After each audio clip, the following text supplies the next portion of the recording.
Meus amados irmãos, bom dia a todos na paz do Senhor. Para mim é um motivo de estar feliz nesta manhã por poder participar das bênçãos de Deus. Primeiro, louvar a Deus pela saúde que Deus nos deu, por mais uma noite abençoada e pela oportunidade de compartilhar convosco a palavra de Deus. E nesse dia nós vamos falar aqui um dos cânticos do povo judeu, o cântico dos cativos, Salmo 137. Diz assim a palavra do Senhor: junto dos rios de Babilônia, ali nos assentamos e choramos quando nos lembramos de Sião. Sobre os salgueiros que há no meio dela, penduramos as nossas harpas.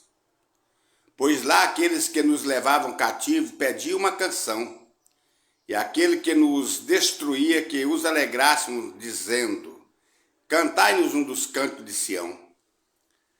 Como cantaremos a canção do Senhor em terra estranha? Se eu me esquecer de ti, ó Jerusalém, esqueça-se à minha direita da sua destreza. Se não lembrar de ti, apegue-se-me a língua no céu da boca, se não preferir Jerusalém, minha maior alegria. Amados, esse salmo aqui, ele é um dos salmos que conta a história do povo judeu quando foi levado cativo para a Babilônia. E a Bíblia diz que quando eles estavam na beira do rio Quebar, todo mundo ali parado, tristes, eles penduraram as harpas nos salgueiros, uma árvore que dava sombra. Então aqueles algozes, aquele povo que ia conduzindo aquele povo para o cativeiro, dizia: ei, canta um hino aí para nós, canta uma coisa. Daquela que vocês cantavam lá em Sião, canta aí, alegra nós com ela. Aí o povo dizia: como nós cantaremos o canto do Senhor em terra estranha? Como que nós vamos cantar sendo levado cativo nessa situação que nós estamos? Ficou para trás as nossas casas, ficou para trás tudo que nós tínhamos. Estamos aqui, nesse ermo, sem terra, podemos dizer assim. Ele disse: olha, se eu me esquecer de ti, ó Jerusalém, que esqueça minha mão direita, a sua destreza. Se eu não preferir Jerusalém, minha maior alegria, que apegue no céu da minha boca, minha língua, e eu não tenho mais paladar. Amigos, irmãos, eu estava hoje na consagração e meditando nesse texto bíblico. Há um momento da nossa vida que nós paramos em certo lugar. Às vezes as lutas, as dificuldades, os problemas que nos cercam, deixam nós em silêncio, tem dias. Você vai na igreja, mas você quer falar com Deus, você quer orar, você quer expor para Deus aquilo que está dentro da sua alma. E às vezes você não queria nenhuma oportunidade para cantar, você queria só dizer para Deus aonde está doendo, não é verdade? Há momentos dessa vida que acontece. E tem alguns desavisados que chegam: ei, irmão, você está triste? Canta, irmão, vamos cantar, dá glória a Deus. Irmão, quem sabe o que o outro está passando, só ele que está passando, a não ser que Deus revele para alguém. Então, há momento que as pessoas exortam o outro, crente que não dá glória a Deus, está com defeito de fabricação. Gente, tem momento da vida que você quer ficar em silêncio. Silêncio com Deus. E a Bíblia diz que o Espírito Santo é para essas horas. A Bíblia diz que o Espírito Santo geme, intercede por nós com gemidos inexprimíveis. É no momento da adversidade, no momento do silêncio da nossa vida, no momento que você não quer falar, que você não quer cantar, mas que você está lá orando, pedindo misericórdia, baixinho, aí o Espírito Santo fica ali observando a sua oração, aleluia, graças a Deus. Ele fica observando o que você está querendo falar com Deus, e ele leva, aleluia. Ele vai diante de Deus e começa a gemer diante de Deus. Oh, glória a Jesus. Aí Deus diz, o que você quer, Espírito Santo? Disse, o fulano de tal está lá gemendo, Senhor, está lá angustiado. Nem palavras está saindo da sua boca. E ele quer isso aqui, ó. Ele quer que o Senhor abençoe nessa área aqui. E eu quero que o Senhor conceda a vitória para ele. Aí Deus só diz, volta lá e abençoa. Aleluia. É o Espírito Santo que nos ajuda, meus irmãos. É o Espírito Santo que nos faz vencedores, porque ele tira as palavras do nosso coração e leva a Deus. Às vezes você só está gemendo e dizendo, Deus, tem misericórdia, Deus. O Espírito Santo completa e amanhã você está cantando o hino da vitória. É o que aconteceu com os irmãos, né, os judeus, quando ele foi levado para a Babilônia, né? E sem rumo, o profeta Jeremias falou que eles iam ficar 70 anos lá. 70 anos. Mas o que eu fico admirado, o cuidado de Deus com o seu povo, é que o povo judeu estava dividido em 3 turnos. Uma parte foi para dentro da Babilônia, entre eles estava Daniel, Sadraque, Mesaque e Abednego. Outra parte ficou na beira do rio Quebar ali, e a outra parte ficou em Jerusalém. E em cada lugar desse tinha um profeta de Deus. O Jeremias ficou em Jerusalém e animava o povo. O Ezequiel estava no meio dos sem terra, lá na beira do rio Quebar. E o Daniel estava lá no centro da capital, lá na Babilônia. E lá Deus fez proezas através de Daniel, Sadraque, Mesaque e Abednego. O que eu fico observando é que, em meio às dificuldades, em meio aos problemas, Deus sempre tem uma atalaia. Deus sempre tem alguém para usar e falar conosco. Deus sempre tem uma pessoa que ele coloca sobre ele a responsabilidade de guiar o povo. E quando nós damos ouvido a alguém que Deus levanta, naquele tempo era o profeta que estava atuando. Hoje nós temos o pastor da igreja. Eu fico olhando o pastor daí, um homem novo. Mas Deus tem dado ele uma graça tão grande assim para administrar a igreja, para orientar o povo, né? E a gente vê que é Deus na vida dele. E a gente ao lado dele ali, a gente se sente abençoado. Aleluia. Então Deus sempre tem um cuidado com o seu povo. Esse povo aqui estava chorando, esse povo estava lamentando, mas Deus estava cuidando. Aleluia. E eu fico observando assim, a sinceridade do coração daquele povo.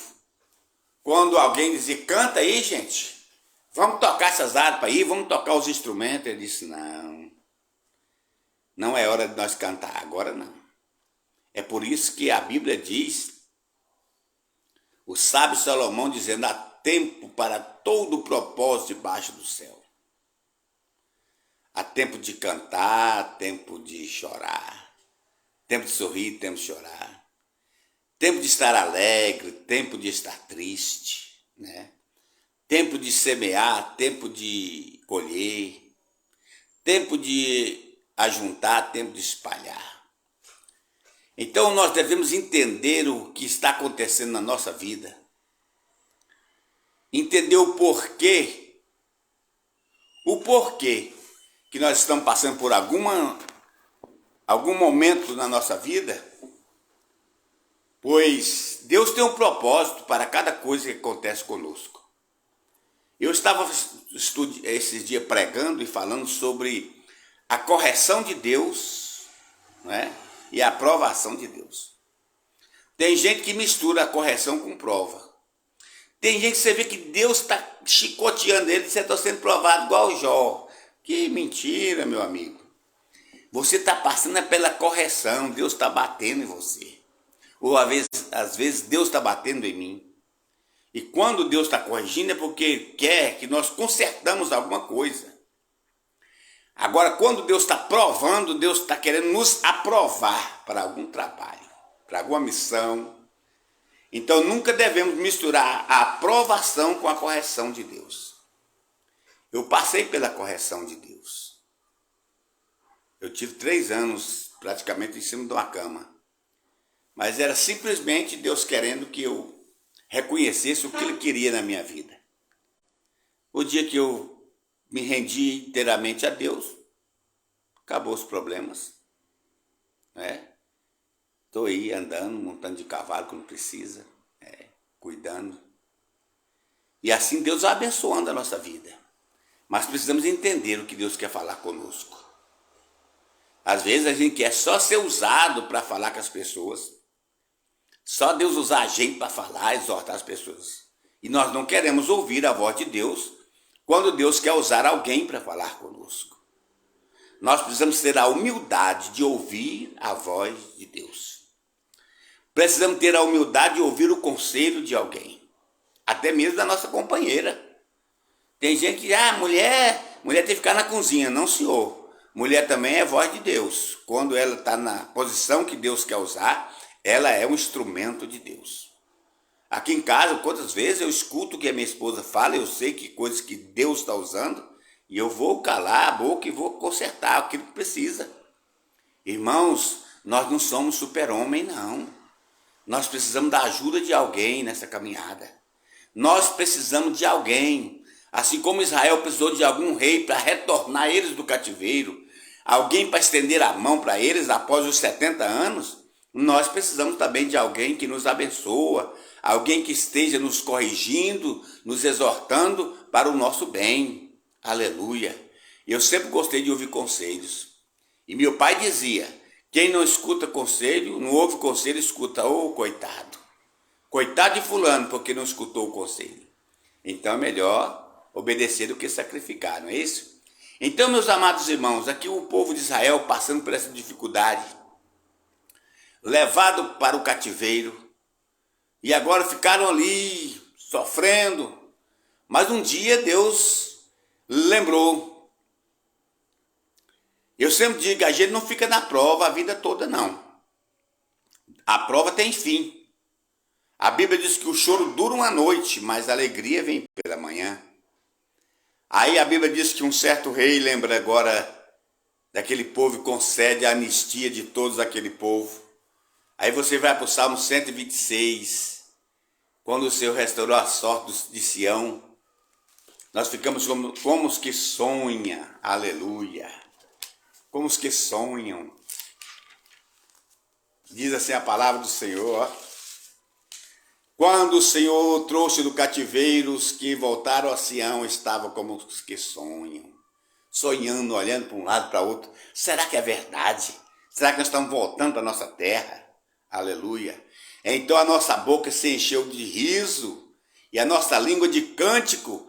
Então se dizia entre as nações, grandes coisas fez o Senhor por estes. Está vendo aí a diferença? Quando a pessoa está liberto, não precisa ninguém mandar ele cantar. Não precisa ninguém mandar ele dar glória a Deus, porque automaticamente ele começa, a sua boca enche de riso. Aleluia. A sua língua de cântico, ele começa a adorar a Deus, bendizer o nome do Senhor. E aí quem vai dizer é o povo, olha, Deus abençoou aquele homem, Deus abençoou aquela mulher, está muito feliz, está muito alegre, está muito mudada. Aí quando o povo começou a dizer isso, aí eles disseram, verso 3 do Salmo 126, grandes coisas fez o Senhor por nós, e por isso estamos alegres. Aleluia.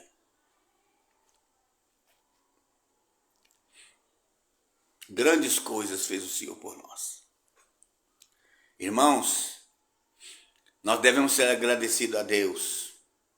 Quando o Senhor fizer alguma coisa para você, cante louvor a Ele, agradeça a Ele. Aleluia. Faze-nos voltar outra vez do cativeiro, Senhor. Aleluia. Como as correntes das águas do sul. Os que semeiam com lágrimas cegarão com alegria. Aleluia. Aquele que leva a preciosa semente andando e chorando voltará sem dúvida, com alegria, trazendo consigo os seus molhos. Isso aqui é o resultado do Salmo 137, o retorno do povo que veio do cativeiro. Eu quero nesta manhã dizer a você, debaixo da unção de Deus, que esse cativeiro da sua vida, meu irmão, essa tristeza, este problema que te aflige, ele chegará o fim. Ele vai ter fim. Você não vai ficar toda a vida sofrendo essa luta, essa dificuldade. Um dia você vai dizer, cantar alegremente e dizer, grandes coisas fez o Senhor por nós e por isso estamos alegres. Amados irmãos, ouvintes da palavra de Deus, que esta palavra sirva de um bálsamo para a sua alma. Você que está passando por este momento de lágrima, de sofrimento, eu te abençoo em nome de Jesus nesta manhã. Eu decreto a vitória na sua vida em nome de Jesus. E que você seja abençoado. Para amanhã você estar na igreja dizendo, glória a Deus, aleluia. Grandes coisas fez o Senhor por nós e por isso estamos alegres. Deus abençoe a sua vida. Que o grande amor de Deus, nosso Pai, a graça de nosso Senhor e Salvador Jesus Cristo e as consolações do Espírito Santo esteja sobre a vossa vida, hoje e para sempre. Amém.